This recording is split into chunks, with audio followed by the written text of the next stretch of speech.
Hey, our fighting word for today just is flee.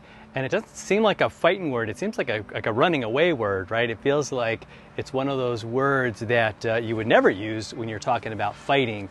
But there are those times when you just need to walk away or run away.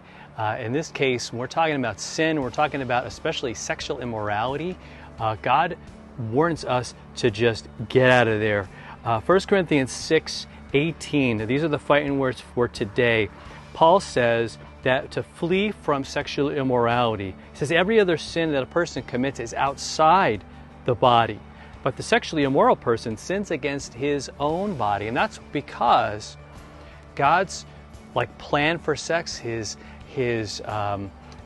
design for it was for a husband and a wife, right? A man and a woman within the beautiful relationship of marriage. That's what it was designed for.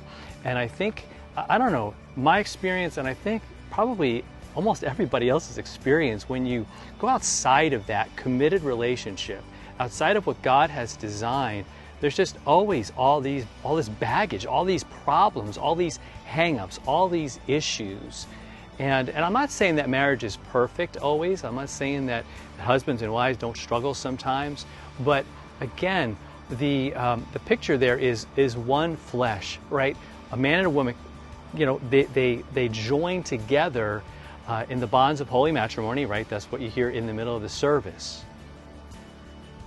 But it's that physical act, right? The ultimate in intimacy, the husband and the wife giving themselves 100% to each other for keeps. And so that physical action is really an expression of what's going on inside, of what's happening in terms of their commitment, in terms of their commitment not only to each other but to God. And all of that just is linked up and is really expressed in such a beautiful way.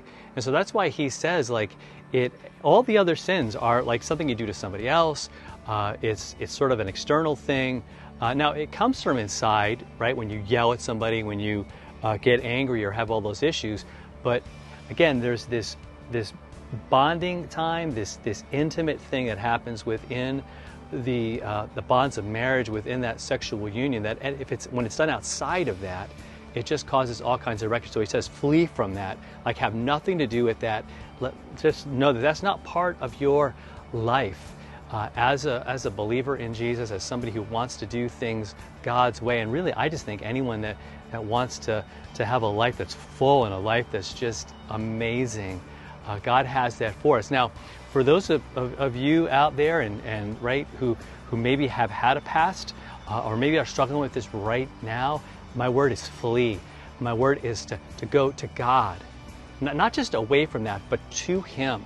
To know that He's forgiven you, to know that He has healing for all of that brokenness, healing for all of that death that maybe you've brought into your life or maybe was brought into your life. There's hope, there's healing behind that. That doesn't have to trap you.